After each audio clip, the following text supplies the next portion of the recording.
అను వాక్య భావం ఏమిటో మీరు వెళ్ళి నేర్చుకొనుడని చెప్పెను. దేవునికి స్తోత్రం. ఈ అన్ని వాక్యములను బట్టి ప్రభు ఈరోజు మనకు ఒక మంచి పాఠమును నేర్పించునుగాక. హల్లెలూయా. వాక్యం లోపలికి వెళ్ళే ముందు ఈ వారంలో జరిగే మన కార్యక్రమాలు, మన శిలువ ధ్యానాల గురించి ఒక మాట చెప్పి నేను వాక్యంలోనికి మరి ఉపక్రమిస్తాను. మార్చి 5వ తారీఖున యాష్ వెన్స్డే ప్రారంభించాం.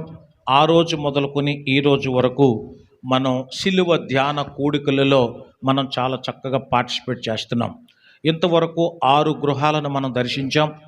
6 గృహాల్లో కూడా చాలా బ్రహ్మాండంగా మంచిగా జరిగింది. ఒక ఇంటి దగ్గర కంటే మరొక ఇంటి దగ్గర, మరొక ఇంటి దగ్గర కంటే మరొక ఇంటి దగ్గర అన్నట్లుగా చాలా మంచిగా మహిమకరంగా దేవుడు జరిగిస్తున్నాడు. ఈ సీజన్లో మనం రక్షణ అనే ఒక టాపిక్ ఎంచుకున్నాం. దేవునికి స్తోత్రం. 40 కూడికలు జరగాలి, 40 వచనాలు మనం ధ్యానం చేయాలి. ఆ 40 వచనాల్లోనూ రక్షణ అనేది రక్షణ గురించి మనం ఎక్స్ప్లెయిన్ చేస్తున్నాం. ఎందుకంటే శిలువను గూర్చిన వార్త నశించిపోతున్న వారికి వెర్రితనము, కానీ రక్షింపబడుతున్న మనకు దేవుని శక్తి. కాబట్టి ఆ శక్తి, శిలువ శక్తిని ప్రతి ఇంటికి మనము తీసుకుని వెళ్తున్నాం. దేవునికి స్తోత్రం. రేపు సోమవారం ఎక్కడనుకున్నాం మనం? నోటీస్ బోర్డులో పెట్టాం. ఆల్రెడీ నోటీస్ బోర్డులో పెట్టాం. సోమవారం సౌలు అనుష వాళ్ళ గృహంలో, మంగళవారం రాత్రి నల్లమూత బాబురావు గారు లక్ష్మి గారి గృహంలో, బుధవారం మందిరంలోనే ఉంటుంది. బుధవారం మందిరంలో ఉంటుంది. మరలా గురువారం నల్లమూతు ఏలియా గారు నిర్మల గారి గృహంలో ఉంటుంది. మరలా శుక్రవారం మందిరంలోనే ఉంటుంది. శనివారం మందిరంలోనే ఉంటుంది. వచ్చే ఆదివారం రాత్రికి మరి కలపాల రానమ్మ గారి గృహంలో శిలువ కూడిక అన్నమాట. అది వచ్చే ఆదివారం రాత్రికి కలపాల రానమ్మ గారి గృహంలో. ఆ తర్వాత వారంలో షెడ్యూలు రేపు వచ్చే శనివారం మీకు ఇక్కడ నోటీస్ బోర్డులో పెడతాం. ఏ ఇంటి పేరైతే రాస్తామో వాళ్ళకి వాయిదాలు వేయకూడదు, ఏ కారణాలు చెప్పకూడదు. ఓకేనా? ఇదొక క్రమం. ఆ క్రమాన్ని మీరు పాటించాలి. ఓకేనా? మీ పేర్లు చక్క వరుస క్రమంలో చేసినప్పుడు మీకు పరిస్థితులు అనుకూలించకపోయినా సరే అనుకూలించేలాగున దేవుడికి ప్రార్థన చేసి, ప్రభువా ఇదిగో దైవజనుడు మరి మా ఇంటికి ఈరోజు కేటాయించారు, ఆ రోజుకి ఏదేమైనా సరే పరిస్థితులు మీరు అనుకూలింప చేయాలి, ఆర్థికంగా కూడా మీరు ఇబ్బంది పడొద్దని చెప్పాను నేను. ఎంత సింపుల్గా పెట్టుకుంటే అంత మంచిది. మీకు భారం కాకూడదు. ఇది మనం భారంతో ప్రార్థన చెయ్యాలి. అది దీని మెయిన్ ఉద్దేశం. ప్రతి ఇంటిలో ఆ ఇంటి వారు అందరి కోసం కూడా, ఆ ఇంటి వారు కూడా చాలా చక్కగా సిద్ధపడుతున్నారు. ఇది మనకు ఒక శుభ పరిణామం. దేవునికి స్తోత్రం.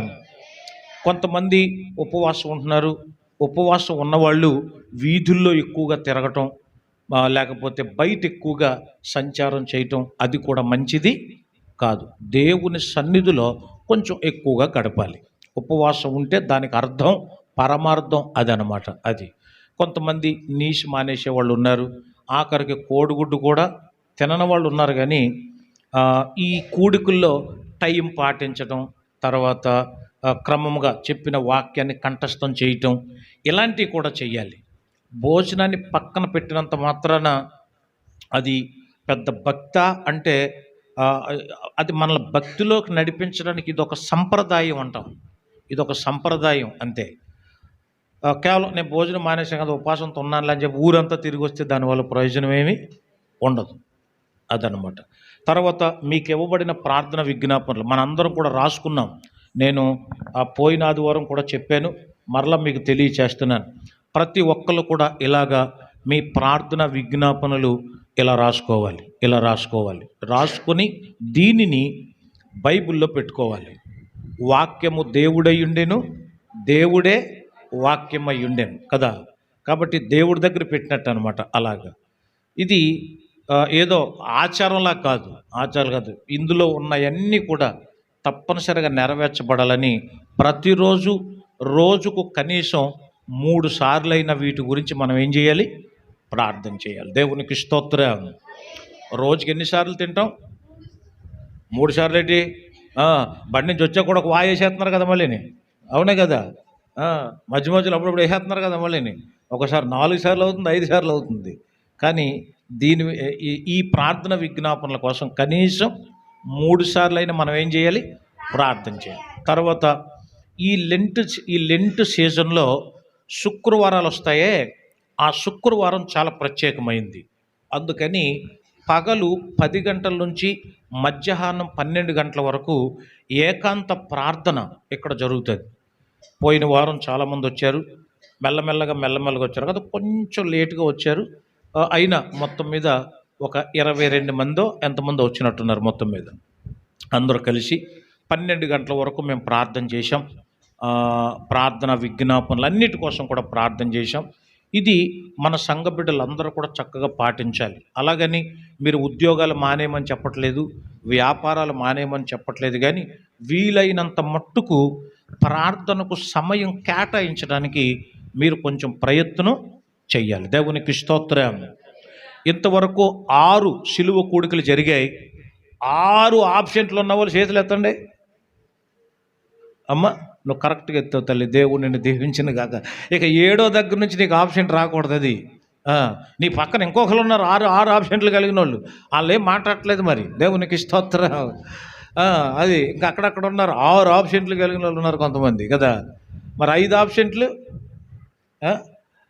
4 ఆబ్సెంట్లు, 3 ఆబ్సెంట్లు. ఏంటి నీకు 3 ఆబ్సెంట్లా? 3 ఆబ్సెంట్లా నీకు అప్పుడే? అలాగా. మరి 2 ఆబ్సెంట్లు, 1 ఆబ్సెంటు అలాగ ఉన్నాయి. 6 ప్రజెంట్ ఉన్నవాడు చాలామంది ఉన్నారు ఈసారి. దేవునికి గట్టిగా స్తోత్రం చెబుదాము. హల్లెలూయా. ఏ రోజు కూడా మానకూడదు. ఇది చాలా ప్రత్యేకమైనటువంటి మరి కూడికలు కాబట్టి మీరెవరు కూడా మానకూడదు. ఈ వారంలో ఒక 2 రోజులు నేను ఉండను. అందుకనే బుధవారం, శుక్రవారం మందిరంలోనే దాన్ని ఏర్పాటు చేశాం. తర్వాత వారంలో అలా గ్యాప్ రాకుండా నాన్ స్టాప్గా జరిగేలాగున మనం ప్రయత్నం చేయాలి. ఆల్మోస్ట్ ఒక 20 రోజులు గడిచిపోతుంది అప్పుడే కదా. ఆల్మోస్ట్ ఈరోజు తారీఖు ఎంత అమ్మ? 16 వచ్చేసింది. అంటే ఏప్రిల్ 20తో ముగించేయాలి. లాస్ట్ వీక్ రాకముందే మన గృహాలన్నీ కూడా అయిపోవాలి. మీరు ఇప్పుడు ఇక వాయిదాలు వేయకూడదు అనమాట. మేము షెడ్యూల్ ఎలాగైతే పెడతామో ఆ షెడ్యూల్ ప్రకారం ప్రతి ఒక్కరు కూడా ఫాలో అవ్వాలని ప్రభు పేట కోరుతున్నాం. ఎక్కువగా ఎవరైతే రక్షణ పొందలేదో వాళ్ళందరి మీద కాన్సన్ట్రేట్ చేస్తూ సిలువను గురించి బాగా ధ్యానం చేస్తూ మనందరం కూడా మరి ముందుకెళ్ళాలని నేను మరోసారి నేను మీకు తెలియచేస్తున్నాను. వచ్చేటప్పుడు కూడా టైం ప్రకారంగా రావాలని, గంట సేపే ప్రార్థన కాబట్టి 7:30 కంటే 7:30 కరెక్ట్గా టైం పాటిస్తూ 8:30కు మనం ముగిస్తున్నాం. ఇలాంటి విషయాల్లో మీరు ఎవరు కూడా లేట్ చేయకూడదు. మెయిన్ అది అనమాట. నేను అనుకుంటున్నాను ఈ 6 కూడికలు అయిపోయిన తర్వాత కనీసం 7వ కూడిక దగ్గర నుంచి అయినా నేను వచ్చేసరికి కనీసం అక్కడ 2-3 ప్రార్థన చేస్తున్నా కనపడాలని. ఏది నేను వచ్చేదే 7:25, ఒకసారి 7:20 అలా వస్తుంటాం మేము. ఒకసారి కరెక్ట్గా 7:30కు వస్తుంటాం. ఎందుకంటే ఈ కాంగో ఇవన్నీ తీసుకెళ్ళడానికి మీ ఇంటి దగ్గర నుంచి అవలోకలు పంపిస్తారని అలాగే చూస్తున్నాం మేము. మీరేం మర్చిపోతున్నారు కొంతమంది కదా. పిల్లలు ఇక్కడ నుంచి అంత దూరం ఈడ్స్కి రాలేరు కదా.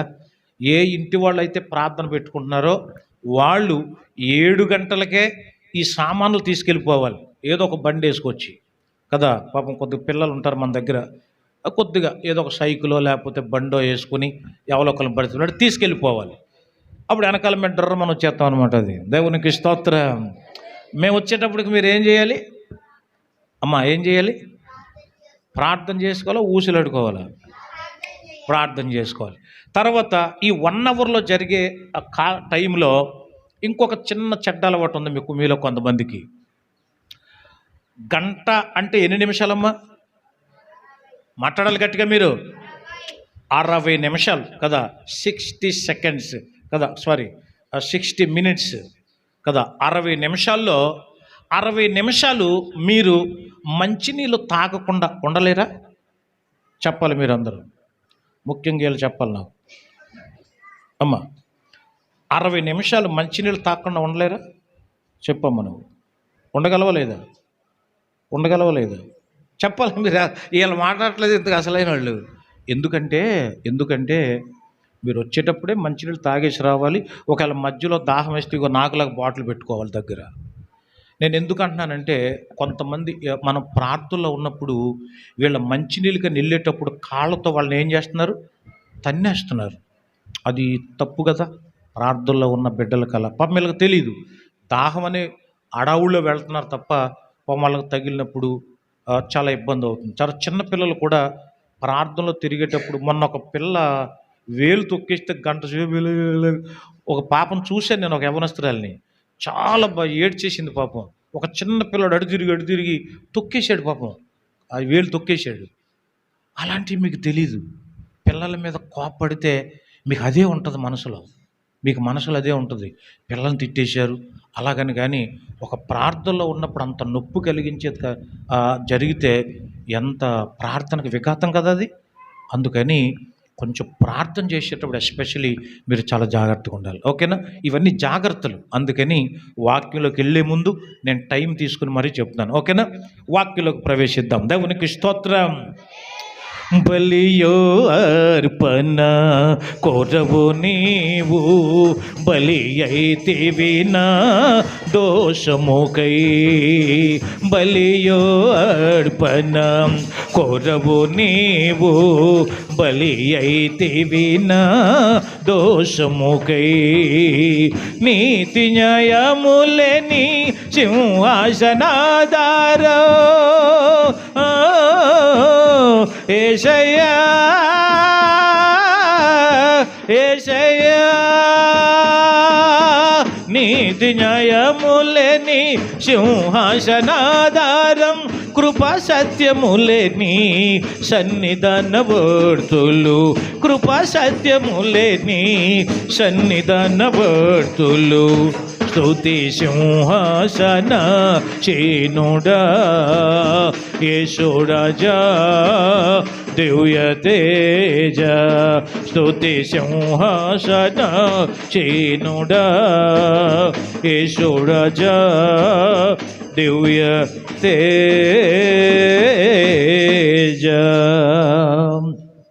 ప్రియులారా, దేవుని యొక్క గ్రంథంలో మనం చదువుకున్నాం, నేను బలిని కోరను గాని కనికరమునే కోరుచున్నాను.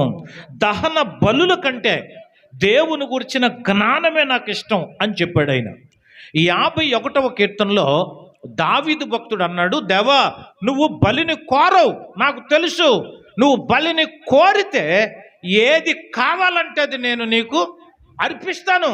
నువ్వు అది కోరవు, అది కోరవు. విరిగి నలిగిన మనసే నీకు ఇష్టమైన బలి అన్నాడు. ఇది పాత నిబంధన గ్రంథంలో భక్తుల ద్వారా దేవుడు రాయించినటువంటి మాట. ఇక క్రొత్త నిబంధన గ్రంథంలోకి వచ్చేస్తే, యేసు ప్రభువారు సంచారం చేస్తూ ఉన్న దినాల్లో ఆయన దోణి ఎక్కి తన పట్టణములోనికి ప్రవేశించి అనే మాట మనం చదువుకున్నాం. తన పట్టణంలోనికి ప్రవేశించిన తర్వాత ఆయన, అంటే మత్తయి సువార్త 9వ అధ్యాయంలో తన పట్టణంలోనికి ప్రవేశించిన తర్వాత అక్కడ ఆయన ఒక ఇంటిలో ఉన్నాడని తెలిసి పక్షవాయువు కలిగినటువంటి ఒక అతన్ని ఇంటి పైకప్పు తీసేసి ఆయన దగ్గర దింపేశారంట. ప్రభు అతనితో అన్నాడు, ఇదిగో నీ పాపములు క్షమించబడ్డాయి, ఇక పాపం చేయొద్దు, నీ పరిపెత్తుకుని వెళ్ళిపో అన్నాడు. దేవునికి స్తోత్రం కలుగునుగాక. వాళ్ళందరూ ఆశ్చర్యపోయారు. వాళ్ళందరూ విశ్రాంతి దినాన్ని ఎలా చేస్తున్నాడు అలా చేస్తున్నాడని పేర్లు పెట్టేవాళ్ళు ఎక్కువైపోయారు. ప్రభువు చేసిన పనిని మేలు చేశాడా కీలు చేశాడా ఆలోచించట్లేదు. ప్రభువు నోటి మాట ఒకడికి మేలు జరిగిందా కీడు జరిగిందా కాదు, ఈరోజు విశ్రాంతి దినం ఎందుకు చేసావా పని అని నిలదీసే వాళ్ళు ఎక్కువైపోయారు. ఆ తర్వాత ప్రభు ఇంకొంచెం ముందుకెళితే కొంతమంది భోజనానికి రమ్మన్నారండి ఆయన్ని. భోజనానికి రమ్మంటే సుంకరులు వాళ్ళు, సుంకరులు అంటే పాపులు అని బైబిల్లో రాయబడింది. సుంకరుల గృహంలో పాపులతో పాటు ఆయన భోజన పంక్తిలో కూర్చున్నాడు, భోజనం చేస్తున్నాడు. భోజనం చేస్తుంటే వాళ్ళందరూ కూడా, ఏంటి మీ బోధకుడు పాపులతో పాటు కూర్చొని భోజనం చేస్తున్నాడే, ఏంటి కథ, అలా చేయొచ్చా, వాళ్ళ ఇంటికి వెళ్ళొచ్చా, వాళ్ళతో మాట్లాడొచ్చా, వాడి పాపి కదా, వాడు సుంకరి కదా, వాడు చెడ్డోడు కదా, అపవిత్రుడు కదా, ఎందుకు వాడి దగ్గరికి వెళ్ళాలి అంటే యేసు ప్రభువారు చాలా చక్కని మాట చెప్పారు. అమ్మ రోగులకే కానీ ఆరోగ్యవంతులకు అక్కర్లేదు కదా అన్నాడు ఆయన. వైద్యుడు అనేవాడు ఆరోగ్యవంతులకి ఏం అక్కర్లా, రోగులకు మాత్రం వైద్యుడు కావాలి.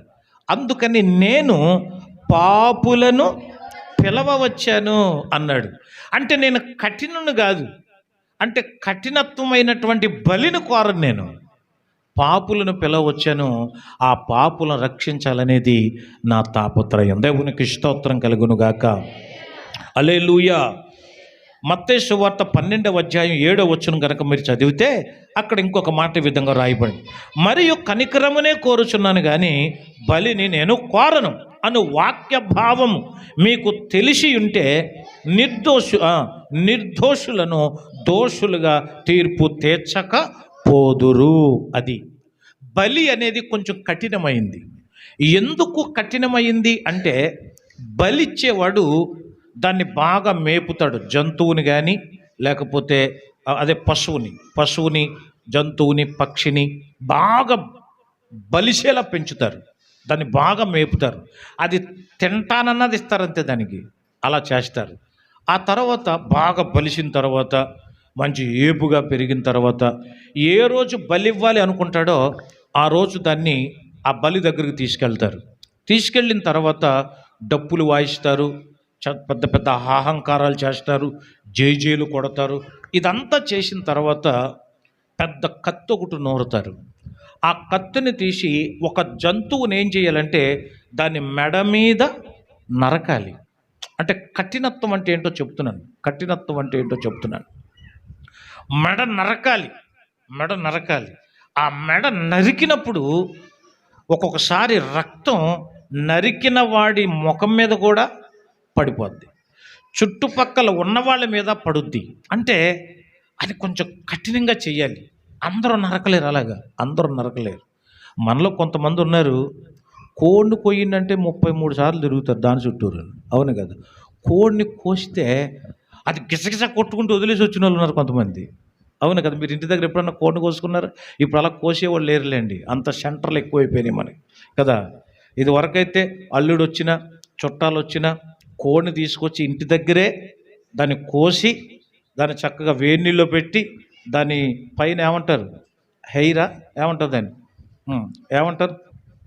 ఏమంటారు బొచ్చ, కోడి ఆ బొచ్చ అంతా తీసి అప్పుడు దాన్ని మరలా చక్కగా కోసి అందులో మళ్ళీ ఏదో సేదు కొట్టు గీది కొట్టు ఏదో ఉండదంటారు, మళ్ళీని అదంతా తీసి చక్కగా కొట్టి చెయ్యాలి. ఆ కోడి గిలా కొట్టుకునేటప్పుడు పూర్వం ఏం చేసేవారంటే గంప కింద వేసేవారు కొద్దిసేపు, అవునా, గంప కింద వేసేవారు, కొట్టుకొని పాపం చచ్చిపోద్ది. నిజంగా జాలి దయ కనికరం ఉన్నవాడు అది గిలా కొట్టుకుంటే నువ్వు దాంట్లో కారం వేసి దాంట్లో ఉప్పు వేసి దాకలో వేసి దాన్ని మరలా చింతపండు కూడా వేస్తారమ్మా, ఆ చింతపండు కూడా వేసి దాన్ని దట్టంగా ఇది చేసి మరలా తీసుకుని మళ్ళీ ఏపుళ్ళు చేసి దాని మధ్యలో మళ్ళీ సీరి దాంట్లో మళ్ళీ ఉల్లిపాయలు వేసి మళ్ళీ పచ్చిమిరపకాయలు వేసి మరలా అల్లం వెల్లుల్లిపాయలు వేసి ఆ తర్వాత మళ్ళీ నిమ్మకాయ పిండి ఆ కోడిని తినేసేవాళ్ళు ఉన్నారు కొంతమంది, అవునా. అంటే కఠినం అనే దాని గురించి చెప్తున్నాను నేను, ఊరించడం కోసం కాదు, కఠినం అనే దాని గురించి చెప్తున్నాను. అలాంటిది దేవుడు అన్నాడు, నేను అలా కోరేవాడిని కాదు, ఒక పాపి మారాలి. దేవుని నామానికి స్తోత్రం, హల్లెలూయా. ఏం కోరుతున్నాడో ప్రభు ఈరోజు నేను చెప్పాలనుకున్నాను. బలిని కోరటం లేదు, ఆయనే బలి పశువుగా బలైపోయాడు. ఆయనే కలువరి సిలువలో మనందరి కోసం బలైపోయాడు. చేతుల్లో మేకులు కొట్టించుకుని, కాళ్ళల్లో మేకులు కొట్టించుకుని, తల మీద ముండ్ల కిరీటాన్ని ధరించి, పక్కలో బల్లెం పోటు భరించి ఒక పశువును ఎలాగైతే చంపేస్తారో, ఒక పశువును ఎలాగైతే కొల్లబొడి చేస్తారో, ఒక పశువును ఎలాగైతే వధించేస్తారో, లోక పాపములను మోసుకొని పోయే దేవుని గొర్రె పిల్లలాగా ఆయన బలైపోయాడు. దేవునికి స్తోత్రం. ఇప్పుడు ఇక బలివలసిన పని లేదు, అలాంటి బలులు దేవుడు కోరడం లేదు. మరి ఏం కోరతాడు? దేవుడు కోరినది మనం ఇవ్వాలి అని ఆశపడతాం కదా. మరి ఏం కోరుతున్నాడు దేవుడు? బలిని కోరట్లేదు అన్నాడు. గత వారంలో బలుల కంటే ఇష్టమైనవేంటో నేర్చుకున్నాం. ఇప్పుడు దేవుడు ఏమి కోరుచున్నాడు? నేను బలిని కోరడం లేదన్నాడు. మరి ఏం కోరుతున్నాడో బైబిల్ గ్రంథంలో ఒక 3 విషయాలు నేను త్వరగా చెప్పి నా సందేశాన్ని ముగిస్తాను. నెంబర్ 1, మొదటిగా దేవుడు ఏమి కోరుచున్నాడు అంటే జాన్ చాప్టర్ 17 వర్స్ 24, యోహాను సువార్త 17వ అధ్యాయం 24వ వచనం. సౌండ్ సరిపోవట్లేదు నాకు. తండ్రి, నేనెక్కడ ఉందునో అక్కడ నీవు నాకు అనుగ్రహించిన వారును నాతో కూడా ఉండవలెననియు, నీవు నాకు అనుగ్రహించిన నా మహిమను వారు చూడవలెననియు కోరుచున్నాను. ఇది మన పాఠం. కోరుచున్నాను. యేసయ్య కోరుతున్నాడు, మన దేవుడు కోరుతున్నాడు. ఏం కోరుతున్నాడు ఆయన అంటే, తనకి ఏ మహిమ అయితే ఉందో దేవుడు తన తండ్రి యొక్క మహిమ కుమారుడికి ఎలాగిచ్చాడో, ఆ కుమారుని యొక్క మహిమ ఆయనతో పాటు ఉండే మనందరం కూడా పొందాలని దేవుడు కోరుతున్నాడు. రోమపత్రికలో ఉంది కదా, ఏ భేదమును లేదు, అందరూ పాపము చేసి దేవుడు అనుగ్రహించే మహిమను పొందలేకపోతున్నారు. పాపము వలన మహిమను పోగొట్టుకున్నటువంటి మనిషికి మరల దేవుడు ఆ మహిమను ఇవ్వాలనుకుంటున్నాడు. అది కోరుతున్నాడు ఆయన. నీలో ఆ మహిమ చూడాలి. ఆయన మందిరానికి వచ్చే వాళ్ళందరిలో దేవుని యొక్క మహిమ చూడాలి. ఆ మహిమ అందరిలో కనబడాలి. దేవునికి స్తోత్రం కలుగునుగాక. హల్లెలూయా. అసలు ఆ మహిమ ఎలాగుంటుందో నేను చూడాలి అన్నాడు పాత నిబంధన కాలంలో దైవజనుడైన మోషే. దేవా, నువ్వు ఉన్నవాడనన్నావు, అనువాడనన్నావు, నీ మహిమను ఒక్కసారి చూడాలి నేను అన్నాడు. ఓయ్, నా మహిమను చూస్తే నువ్వు తట్టుకోలేవు, చచ్చిపోతావు అన్నాడు ఆయన. అయినా సరే చచ్చిపోయినా పర్లేదు, నేను ఎలాగోలాగా నీ మహిమను చూడాలి అన్నాడు. నిర్గమకాండం 33వ అధ్యాయం 18వ వచనం, అతడు దయచేసి నీ మహిమను నాకు చూపుము అన్నాడు. 33వ అధ్యాయం 22వ వచనంలో, నా మహిమ నిన్ను దాటి వెళ్ళుచుండగా ఆ బండ సందులో నిన్ను ఉంచి నిన్ను దాటి వెళ్ళే వరకు నా చేతితో నిన్ను కప్పుతాను. నేనే నా చేతితో నిన్ను కప్పుతా, ఎందుకంటే నా పూర్తి మహిమను చూసావంటే నువ్వు తట్టుకోలేవన్నాడు. దేవుని నామానికి స్తోత్రం కలుగునుగాక. మనుషులకు లేని మహిమ ఈరోజు దేవుడు ఇస్తాను అంటున్నాడు. దేవుని నామానికి మహిమ కలుగునుగాక. యోబు గ్రంథం 37వ అధ్యాయం 22వ వచనం, ఉత్తర దిక్కున సువర్ణ ప్రకాశము పుట్టును, దేవుడు భీకరమైన మహిమను ధరించుకొని ఉన్నాడు. అది ఆయన ముట్టుకుంటే చాలు. ఆయన మహిమ ధరించాడు కాబట్టి ముట్టుకుంటే ఆయనలో మహిమ మనలోకి వస్తుంది, ఆయనలో ఉన్న ప్రభావం మనలోకి వస్తుంది. ఉదాహరణకు బైబిల్ గ్రంథంలో 12 సంవత్సరాల నుంచి రక్తస్రావ రోగంతో బాధపడుతున్న ఒక స్త్రీ దాగి దాగి దాగి దాగి వెళ్ళి ఆయన వస్త్రపు చెంగు ముట్టుకుందంట. అంతే, వెంటనే ఆమె రక్తధార కట్టెను. వెంటనే అన్నాడు ప్రభు, నాలో నుంచి ఏదో మహిమ పోయిందయ్యా, నాలో నుంచి ప్రభావం పోయిందయ్యా అన్నాడు. ఆశ్చర్యపోయారు వాళ్ళందరూ కూడా. ఆ తల్లి అలా నిలబడిపోయిందంతే. అమ్మా, నీ విశ్వాసమే నిన్ను స్వస్థపరిచిందన్నాడు. దేవుని యొక్క మహిమ మనకు స్వస్థతను ఇస్తుంది. దేవునికి గట్టిగా స్తోత్రం చెబుదాం. హల్లెలూయా. లాజరు చచ్చిపోయినప్పుడు కూడా దేవుడు అన్నాడు, మనం మహిమపరచబోతున్నాం ఒక అతను నిద్రిస్తున్నాడు, మన సహోదరుడైన లాజర్ని మనం లేపాలి అన్నాడు. అంటే యేసయ్య మహిమతో ఉన్నాడు. ఆ మహిమ మనలో చూడాలని ఆయన కోరుచున్నాడు. ఇది మొదటి విషయం. దేవునికి స్తోత్రం. దీన్ని మన ఏమంటారు, భౌగోళిక భాషలో నిగారింపు అంటారు. నిగారింపు, గ్లో అంటామే, అంటే ముఖం తేజస్సుతో ఉండటం. నేను ఇప్పుడు 2 లైట్లు పెట్టుకున్నాను. ఎందుకు అనుకుంటున్నారు మీరు? చెప్పాలి, ఎందుకు అనుకుంటున్నారు మీరు? మొన్న ఒకడు ఫోన్ చేసి అన్నాడు, మీ ముఖం మరి నల్లగా ఉందండి అన్నాడు. ఎందులో యూట్యూబ్లో మరీ నల్లగా ఉందండి అన్నాడు. లేదురా, నేను కొంచెం పౌడర్ అది రాసుకున్నాను, నేను బాగానే అని అనుకున్నాను. ఇప్పుడు బయలుదేరేటప్పుడు రాస్తాం, తెల్లగా ఉంటుంది కాసేపు, అలా చూసుకుని మురుసుకున్నంతలో అది కాస్త పోద్ది కదా, అది పోద్ది. మళ్ళా రాసుకుంటే తప్ప ఆ మెరుపులు గిరుపులు. అందుకని ఫోటో తీసేటప్పుడు చూడడం మనం బిగిసిపోతాం.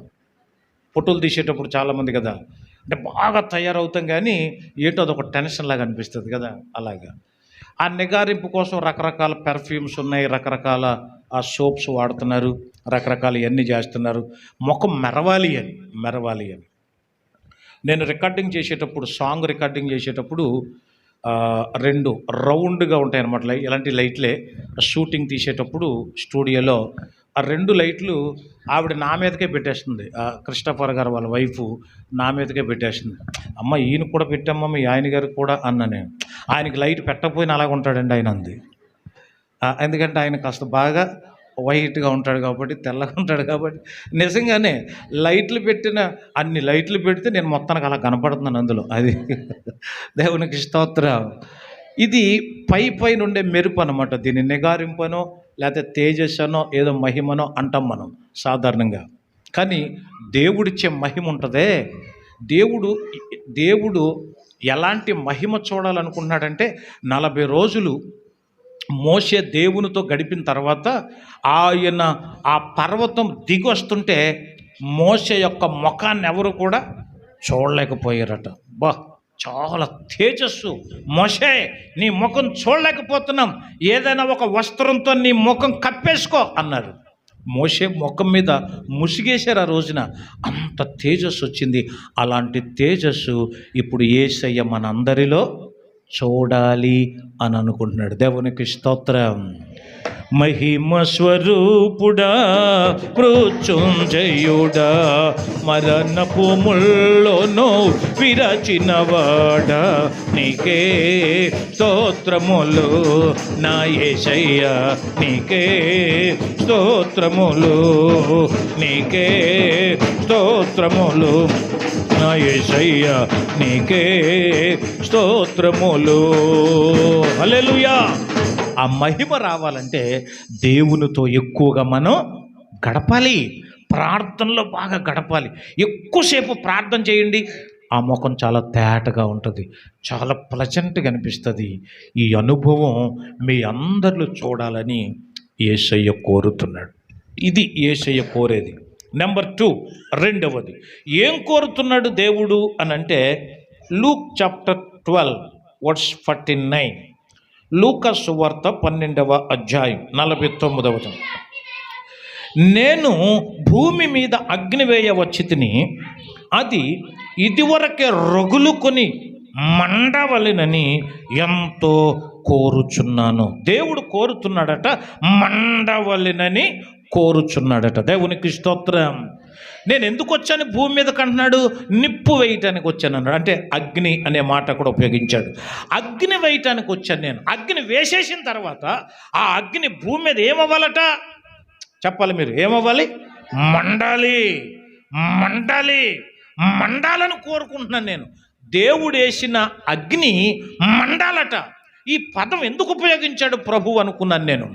ఎందుకంటే నిప్పులు వేయటం ఏంటి, ఆయన అగ్ని వేయటం ఏంటి, అది మరలా మండటం ఏంటి? బైబిల్ గ్రంథంలో నేను చదివితే దేవుని యొక్క మాటలు ఎంత మర్మయుక్తంగా ఉంటాయో, ఎంత మధురంగా ఉంటాయి అని అంటే, ప్రియులరా, యేసు ప్రభు చెప్పాడు, నేను వచ్చింది మండించడానికి, అది కూడా అగ్ని వేయటానికి. అగ్ని వేసేసాను నేను, అది మండాలను కోరుకున్నాను.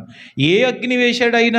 ఏ అగ్ని వేశాడు అని అంటే, ప్రియులరా, యేసు ప్రభు చనిపోయి 40 రోజులు భూమి మీద కనబడిన తర్వాత, పరలోకానికి ఆరోహణం అయిపోయిన తర్వాత, భూమి మీదకి మొట్టమొదటిసారిగా ఎవరొచ్చారు అంటే, పరిశుద్ధాత్మ దేవుడు మేడ గదిలోనికి వచ్చాడు. జాగ్రత్తగా వినాలి. మేడ గదిలోకి వచ్చాడు, పరిశుద్ధాత్మ వచ్చాడు. ఆ మేడ గదిలో ఎంతమంది ఉన్నారు? 120 మంది ఉన్నారు. ఆ 120 మంది మీదకి వచ్చిన పరిశుద్ధాత్మ గురించి బైబిల్లో ఏమని రాశాడంటే, అపోస్తుల కార్యముల గ్రంథం 2వ అధ్యాయం 3వ వచనం. మరియు అగ్ని, ఆ మాట చూసారా?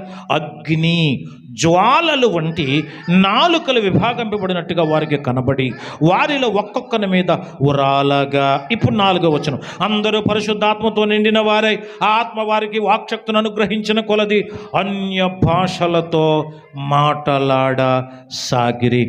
భూమి మీద నేను అగ్ని వేయటానికి వచ్చానే, ఆ అగ్ని ఏ అగ్ని అంటే పరిశుద్ధాత్మ అగ్ని. అందుకని ఆ పదం ప్రభువు వాడాడు. వేసినటువంటి అగ్ని ఏమవ్వాలి అంటే మండాలి. మండటం అంటే నుప్పు పెట్టాం అనుకోండి దేనికన్నా, అది మండకపోతే కిరసనాలు పోతాం, లేకపోతే పెట్రోల్ పోతాం, లేకపోతే ఆ ఆకులు ఈ ఆకులు తెచ్చేస్తాం. ఏ నుప్పు అయినా సరే మండాలి అని కోరుతాం. ఇక్కడ పరిశుద్ధాత్మ యొక్క అగ్ని ఏ విధంగా మండాలి అంటే వాళ్ళందరి మీదకే రాలిందట, మండింది. అది బాగా మండటంతో ఆ చుట్టుపక్కల వాళ్ళందరికీ వాయిస్ వినపడింది. అందుకనే దాన్ని అక్కడ ఏమన్నాడంటే వాక్శక్తి అన్నాడు. అందరూ పరిశుద్ధాత్మతో నిండుకొనిన వారై ఆత్మ వారికి వాక్శక్తి అనుగ్రహించిన కొలది అన్య భాషలతో మాట్లాడు. దానివల్ల ఏం ప్రయోజనం జరిగింది అంటే పేతురు లేచి వాక్యం చెప్పగలిగాడు. అంతకుముందు పేతురు గట్టిగా వాక్యం చెప్పలేకపోయేవాడు, భయస్థుడు, పిరికివాడు, అబద్ధికుడు, తొందరపాటు కలిగినాడు. అలాంటి పేతురు తన బలహీనతలన్నీ పోయాయి ఒక్క ఆత్మతో ఎప్పుడైతే అభిషేకించబడ్డాడో. దేవునికి స్తోత్రం. మనలో కొంతమంది అబద్ధాలు ఆడేవాళ్ళు ఉన్నారా లేరా? అబద్ధాలు ఆడేవాళ్ళు ఉన్నారు, కుంటి సాకులు చెప్పేవాళ్ళు ఉన్నారు. వీళ్ళందరి మీదకి ప్రభువు ఏం చేయాలంటే అగ్ని వేసేయాలి. వీళ్ళ మీద ఏమేయాలి? ఏ అగ్ని? పరిశుద్ధాత్మ అగ్ని వీళ్ళ మీద వేయాలి. అది మండాలి లోపల.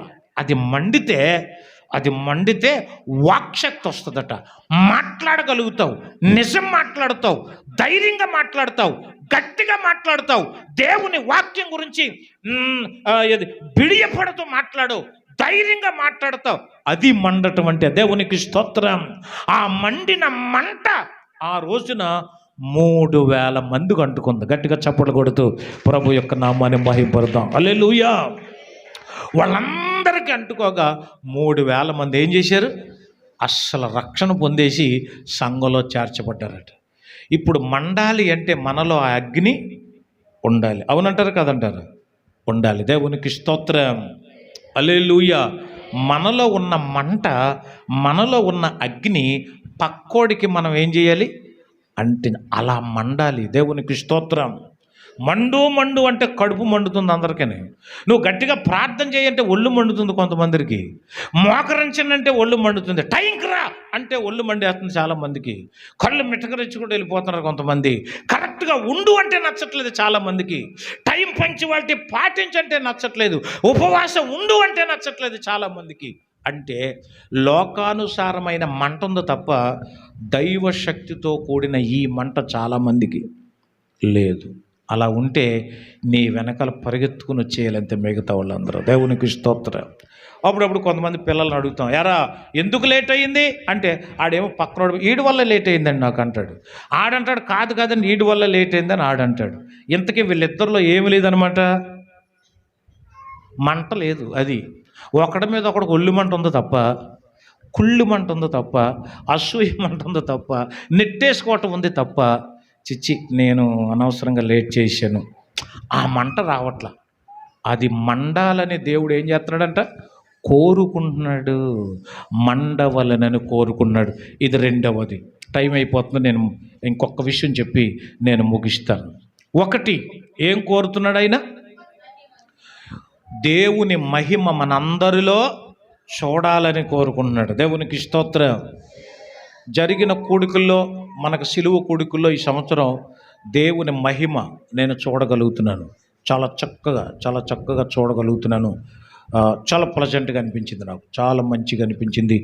దేవుడే ఆ మహిమతో మనందరిని కూడా నడిపిస్తున్నాడు. ఈ మంట ఇంకా ఏమవ్వాలి? మండాలి.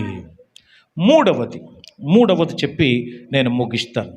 సో సామ్ నెంబర్ 45 వర్స్ 11 అంటే కీర్తనల గ్రంథం 45వ అధ్యాయం 11. ఈ రాజు నీ ప్రభువు, అతడు నీ సౌందర్యమును కోరినవాడు, అతనికి నమస్కరించుము. దేవునికి స్తోత్రం. రాజు అంటే మన దేవుడు. రాజుల రాజు ప్రభువుల ప్రభువు రానయ్యున్నాడు. సిద్ధపడుమా క్రైస్తవమా, సంసిద్ధపడుమా క్రైస్తవుడా,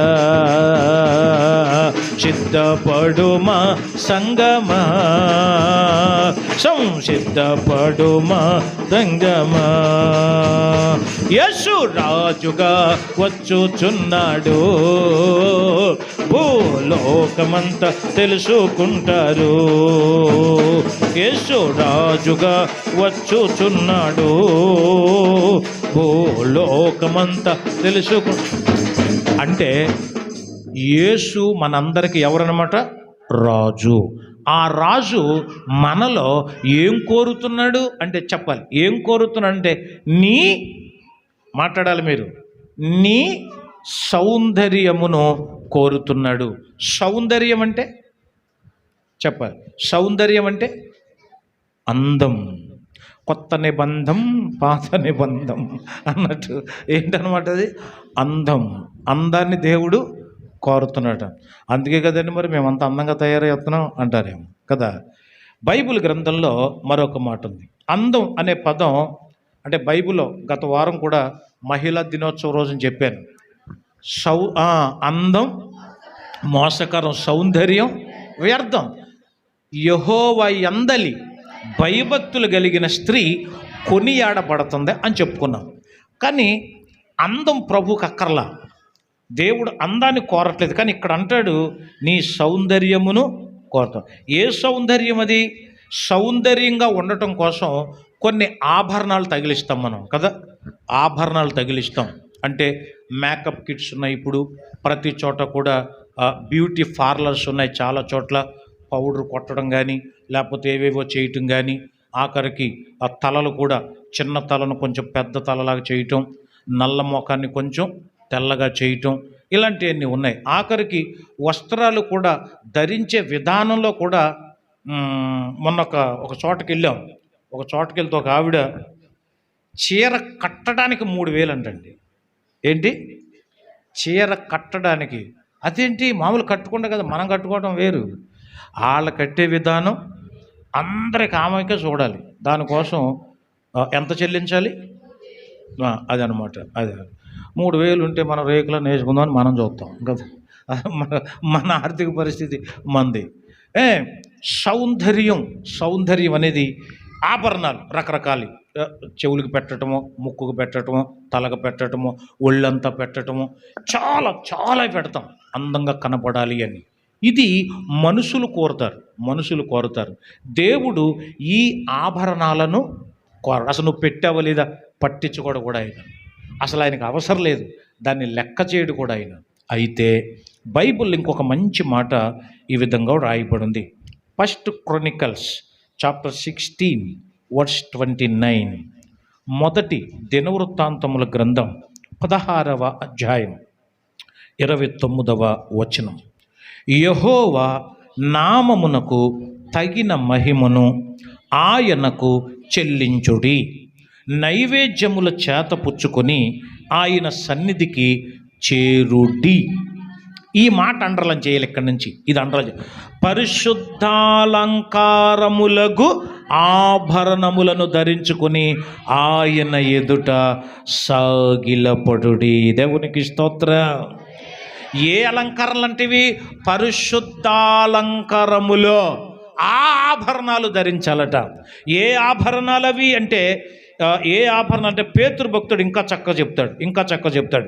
మొదట పేతురు పత్రిక 3వ అధ్యాయం 4వ వచనం. సాధువైనట్టుయు మృదువైనట్టుయునైన గుణమును అక్షయాలంకారము గల మీ హృదయపు అంతరంగ స్వభావం మీకు అలంకారముగా ఉండవలెను, అది దేవుని దృష్టికి మిగుల విలువగలది. గుణం బాగుండాలి అని. పైన సొగసు కాదు, మనసు చూస్తాడు అనేది దీని భావం. దేవుని నామానికి స్తోత్రం కలుగునుగాక.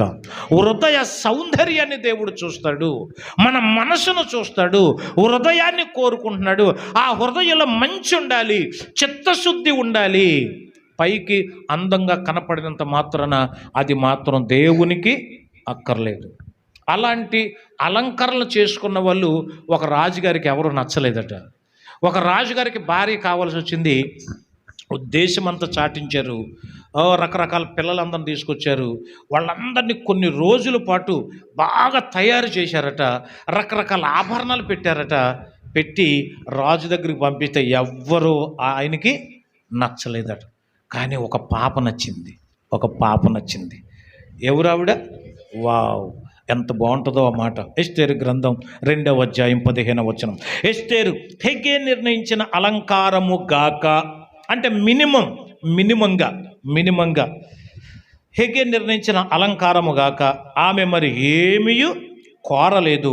ఎస్తేరును చూచిన వారందరికీ ఆమె యందు దయ పుట్టెను. గట్టిగా చప్పట్లు కొడుతూ ప్రభు యొక్క నామాన్ని. ఒక అనాథ పిల్లను దేవుడు ఒక రాణిగా చేసేసాడంటే ఎక్కువ భౌతికపరమైన అలంకరణలు చేసుకోలేదు ఆవిడ. తనను ఎవరైతే పెంచాడో ఆయన మాట వింది, దేవుని యందు భయభక్తులు కలిగి ఉంది, వినయం ఉంది, విధేయత ఉంది, ఇదంతా ఉంది. అందుకనే ఆమె యందు అందరికీ ఏం పుట్టిందట? దయ పుట్టెను. దేవునికి గట్టిగా స్తోత్రం చెబుదాం. హల్లెలూయా. పెళ్లి చూపులో సాధారణంగా మనం ఏం చూస్తాం? ఫస్ట్ పెళ్లి చూపులు ఎలా స్టార్ట్ అవుతాయి చెప్పాలి. ఎలా స్టార్ట్ అవుతాయి? సీకింగా స్వీట్లతోట? అంతకంటే ముందు ఇంకోటి ఉంది. ఎలా స్టార్ట్ అవుతాయి? ఇప్పుడు అరుణ్ తేజకు పెళ్లి చేయాలనుకున్నాం అనుకోండి, ఎక్కడో పిల్ల అన్నారు అనుకోండి. ఒకవేళ ఉదాహరణ చెప్తాను, ఎక్కడో పిల్ల ఉందనగానే ఇప్పుడు వాళ్ళ అమ్మ నాన్న ఏం చేస్తారు? అమ్మ ఒకటి ఉంది ఇక్కడ, మీరు చెప్పట్లేదు. అది ఏం చేస్తారు? పిల్ల ఉందా, అయితే మరి అమ్మ ఆ చూడటం కంటే ముందు ఇంకోటి ఉంది, అది చెప్పాలి. మీరు ఇల్లు చూస్తావా? అందం చూస్తారా?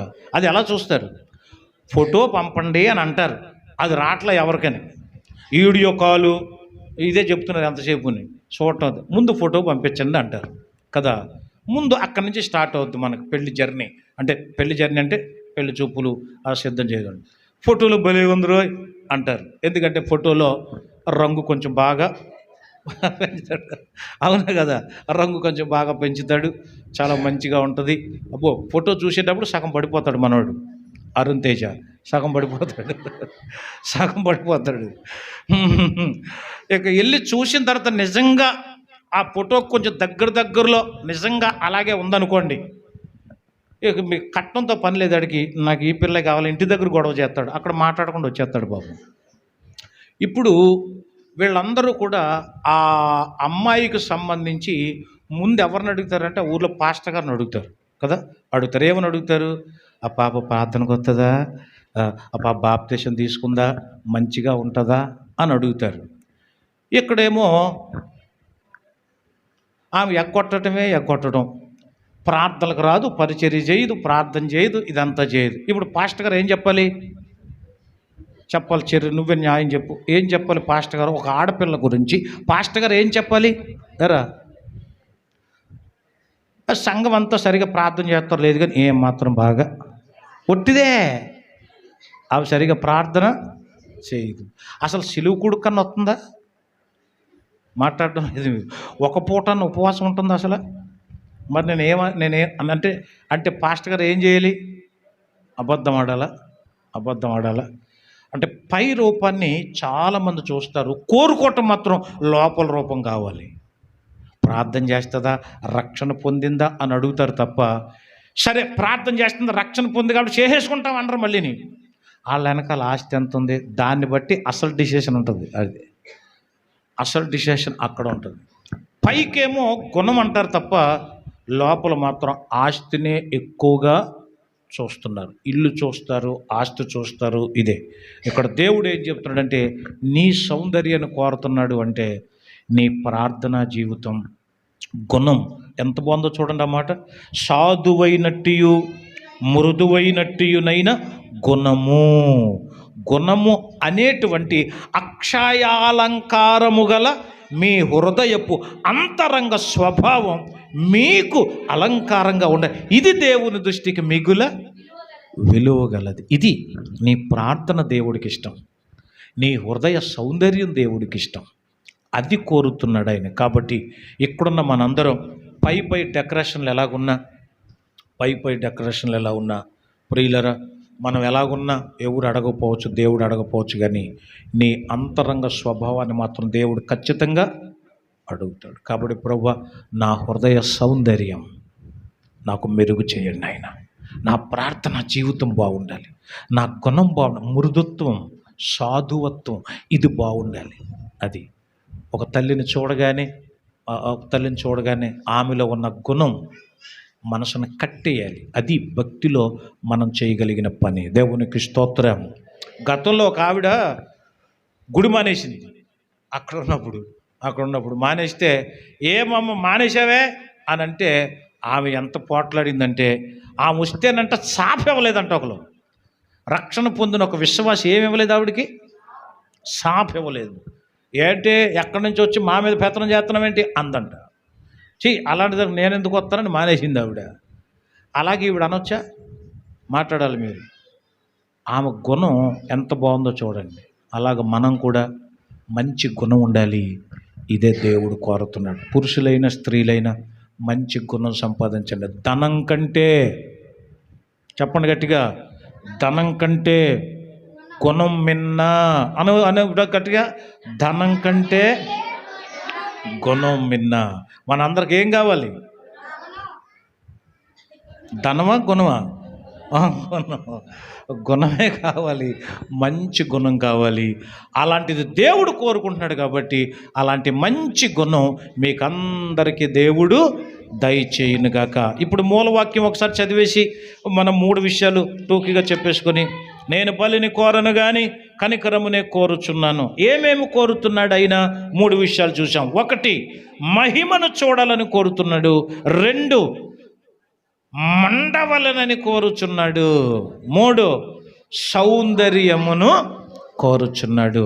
అలాంటి సౌందర్యం, అలాంటి మంట, తీవ్రత మనందరికీ దేవుడు దయచేయునుగాక. ఆమేన్. తలలు వంచండి, కళ్ళు మూసుకోనండి, ప్రార్థనలో ఏకీభవించండి. ప్రార్థన చేద్దాం. అదే మారుగా అందరూ లేచి నిలబడితే ఇంకా బాగుంటుంది. ప్రార్థన చేద్దాం. హల్లెలూయా, హల్లెలూయా, హల్లెలూయా, హల్లెలూయా, హల్లెలూయా, హల్లెలూయా, హల్లెలూయా, హల్లెలూయా, హల్లెలూయా. ప్రియులరా, దేవుడు ఏమి కోరుతున్నాడో ఇక్కడ రాశాడు. ఏం కోరుతున్నాడు ఆయన? బలిని కాదు, ఆయన కఠినాత్ముడు కాదు, ఆయన కషాయవాడు కాదు, కనికరము కోరుతున్నాడు ఆయన. నీలో మహిమ రావాలి, యేసయ్య మహిమ నీలో చూడాలనుకుంటున్నాడు ఆయన.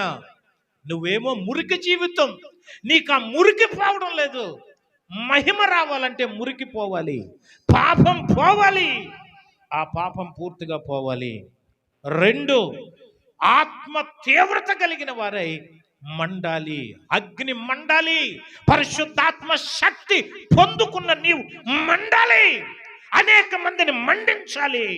నువ్వు సిద్ధపడాలి, అనేక మందిని సిద్ధం చేయాలి. 3వది, పైన సౌందర్యం కాదు ఆయన కోరేది. ప్రియులరా, అంతరంగ స్వభావం, పరిశుద్ధాలంకరణ. అంటే నీ ఆభరణాలు పరిశుద్ధం అవ్వాలి. అంటే ప్రార్థన, విశ్వాసము, ఉపవాసము, క్రమమైన జీవితం దేవుడికి ఇష్టం.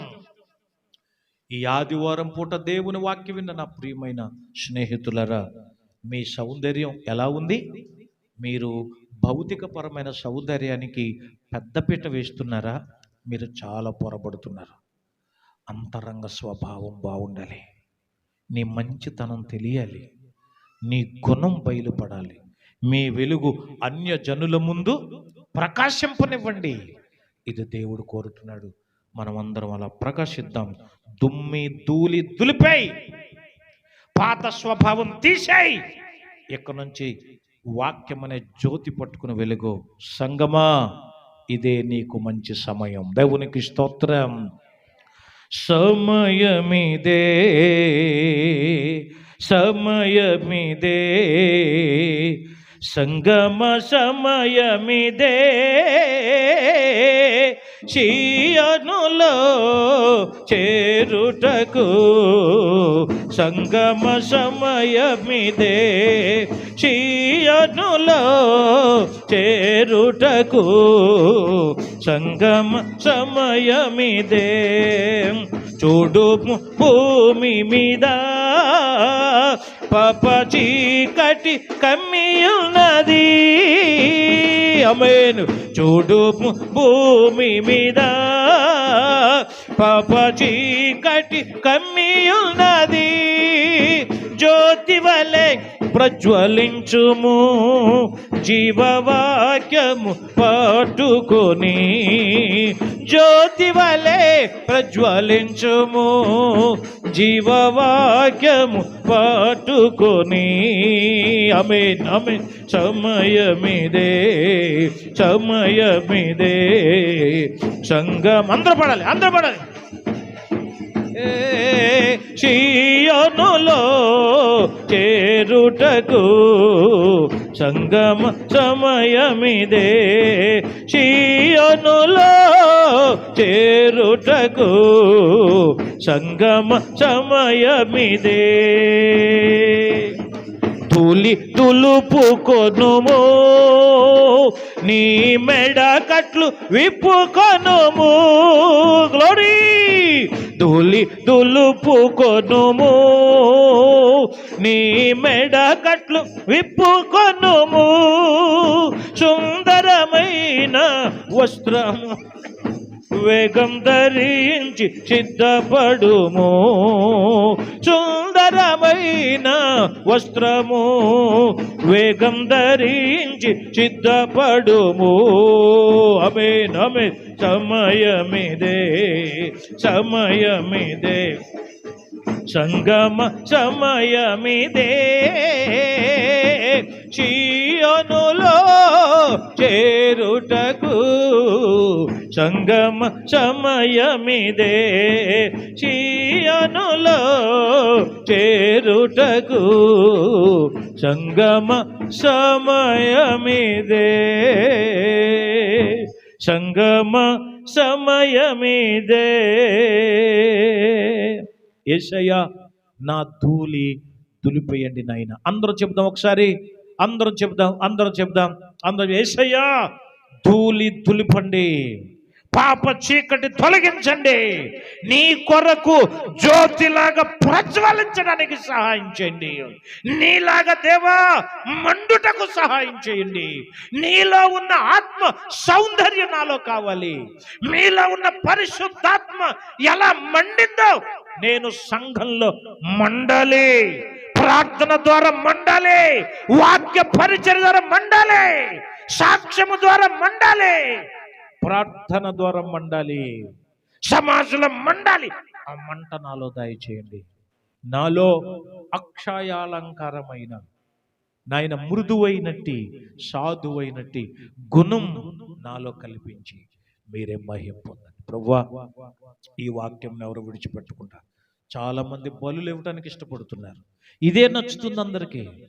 మీరు అది ఇవ్వండి ఇది ఇవ్వండి చాలు, ఇంకేమి అక్కర్లేదనే బోధలు బాగా నచ్చుతున్నాయి. ఇలాంటి సందర్భంలో నువ్వేం కోరుతున్నావో నేర్పించావు, అందుకొరకు స్తోత్రం. గ్రహించి వాక్య ప్రకారంగా నడుచుటకు సహాయం చేయి. అలాగే ఈ ఆదివారం నాయన మరి బిడ్డల యొక్క దశమ భాగములు, ప్రథమ ఫలములు, ప్రత్యేక కానుకలు ఇప్పుడు సమర్పిస్తూ ఉండగా బిడ్డల యొక్క కష్టార్జితాన్ని ఆశీర్వదించి దీవించి మీరే మహిమ పొందమని, ఈ సందేశం అనేక మందికి దీవెనకరంగా చేయండి, అనేక మందికి మేలుకరంగా చేసి మహిమను పొందమని యేసయ్య పరిశుద్ధ నామములో ప్రార్థించుచున్నాము పరమ తండ్రి. ఆమేన్.